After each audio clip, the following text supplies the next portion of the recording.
वो एक भयानक रात। हेलो एवरीवन, कैसे हैं आप सब? उम्मीद है आप सब खैरियत से होंगे। रिधिमा एंटरटेनमेंट में आप सभी का फिर से स्वागत है। दोस्तों, आज मैं आपको एक कहानी सुनाने जा रही हूँ। ये कहानी मेरे दादाजी की है। मेरे दादाजी बचपन में हमें बहुत सारी कहानियाँ सुनाते थे जो सच्ची घटना पर आधारित होती थी। उनमें से एक कहानी मैं आप सभी के साथ शेयर कर रही हूँ। ये कहानी लगभग 50 साल पहले की है, जब मेरे दादाजी को किसी काम के सिलसिले में गांव जाना था। इसलिए उन्होंने अर्ली मॉर्निंग की गांव जाने वाली ट्रेन पकड़ ली। वो रात 8 साढ़े 8 बजे तक गांव पहुंच गए। वहां पहुंचकर उन्होंने थोड़ा आराम किया और अगले दिन सुबह उन्हें अपना जरूरी काम निपटाकर मुंबई वापस आना था। इसलिए उन्होंने वहां का अपना जल्दी जल्दी काम निपटाकर वापस मुंबई आने की तैयारी में लग गए। लेकिन रात बहुत हो चुकी थी और इतनी रात को गांव में स्टेशन जाने के लिए कोई भी साधन नहीं था। इसलिए उन्होंने पैदल जाने का सोचकर घर से निकल गए। सुबह 3 बजे की मुंबई जाने वाली पहली ट्रेन थी। इसलिए उन्होंने सोचा जंगल के शॉर्टकट रास्ते से अगर जाऊंगा तो स्टेशन जल्दी पहुंच जाऊंगा। इसलिए वो जंगल के रास्ते से पैदल चलने लगे। रात के अंधेरे में जंगल बहुत ही डरावना सा लग रहा था। जंगल काफी बड़ा था। जंगल में रोशनी नहीं होने के कारण रास्ता भी ठीक से नहीं दिख रहा था। वहीं दूर जंगल में भेड़ियों के रोने की आवाजें उन्हें डरा रही थी। रात के सन्नाटे में पैरों के नीचे से सूखे पत्तों की कुचले जाने की आवाज भी दिल दहला रही थी। उन्हें ऐसा महसूस होने लगा जैसे कि कोई उनका पीछा कर रहा है।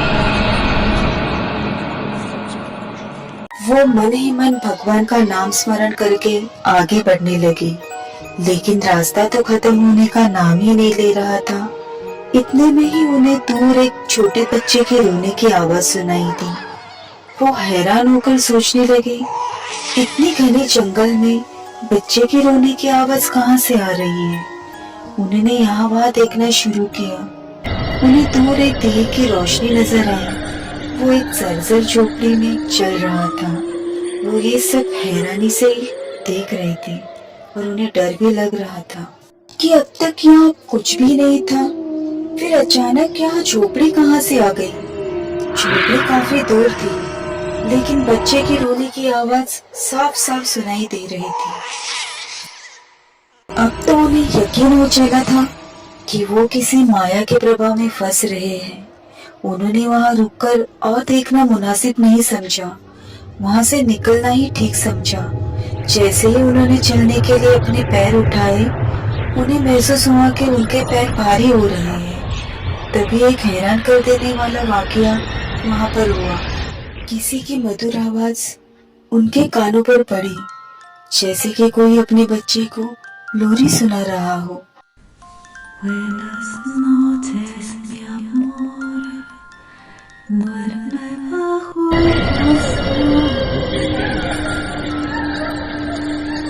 वो आवाज उस झोपड़ी की दिशा से ही आ रही थी।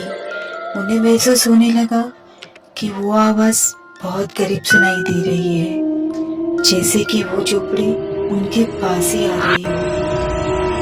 अब उन्हें पक्का यकीन हो चला था कि वो अब किसी बड़ी मुसीबत में फंसने वाले हैं।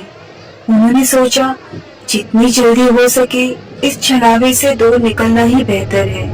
उन्होंने ईश्वर का नाम लेकर अपनी चलने की गति को काफी तेज कर लिया। कुछ दूर चलने के बाद उन्हें एहसास हुआ कि वो जहाँ चलना शुरू किए थे अभी भी वो वहीं आसपास ही है। उन्होंने गौर किया, इतना दूर चलने के बावजूद भी जो झोपड़ी पीछे छूट जानी चाहिए थी वो मानो कि उनके साथ ही चल रही है। अब तो उनका डर और भी बढ़ गया जब उन्होंने देखा कि उस झोपड़ी का अंतर उनसे बहुत ही कम रह चुका था, मानो कि वो अब उनके बिल्कुल सामने ही हो। और वो लोरी की आवाज भी अब बहुत ही स्पष्ट और करीब से सुनाई दे रही थी।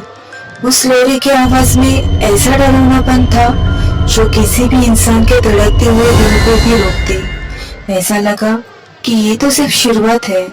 उन्होंने अपना सर घुमा के जैसे ही उस झोपड़ी की तरफ देखा, उनके होश उड़ गए। एक बहुत ही डरावनी सी अजीब औरत अपने छोटे बच्चे को गोदी में लिए आंगन में बैठी हुई थी और एक टक लगा के दादाजी की ओर देख रही थी।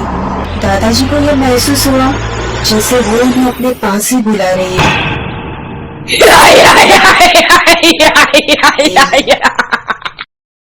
अब दादाजी के पास सिर्फ ईश्वर के अलावा और किसी का साथ नहीं था। जैसे कि हम सब जानते हैं कि बजरंगबली ही हमें इन सब से बचा सकते हैं, इसलिए उन्होंने हनुमान चालीसा का पठन शुरू कर दिया और बिना रुके अपनी गति को बढ़ाने लगे।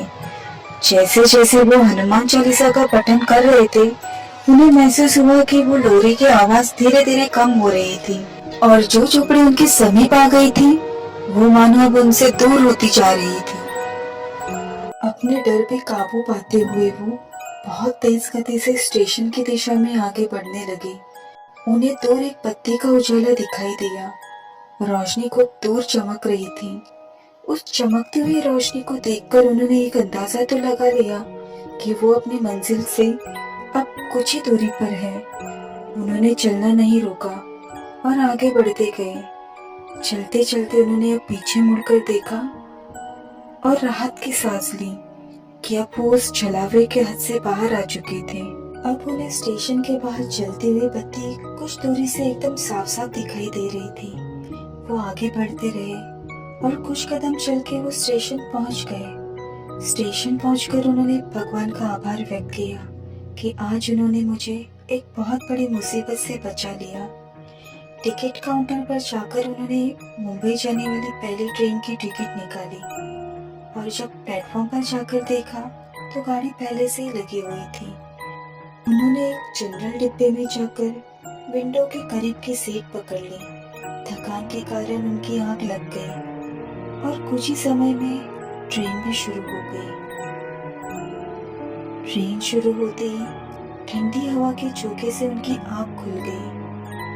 जैसे ही उन्होंने अपने सामने वाली सीट पर देखा तो उनके होश उड़ गए। एक औरत अपने बच्चे को गोद में लिए उन्हें टकटकी लगाकर देख रही थी, मानो जैसे वो वही औरत हो। दादाजी सुरक्षित घर तक पहुंच गए क्योंकि उनके साथ कुछ और भी पैसेंजर डिब्बे में यात्रा कर रहे थे। वो जब भी उस वाकये को याद करते हैं तो अजीब सी कश्मकश में पड़ जाते हैं।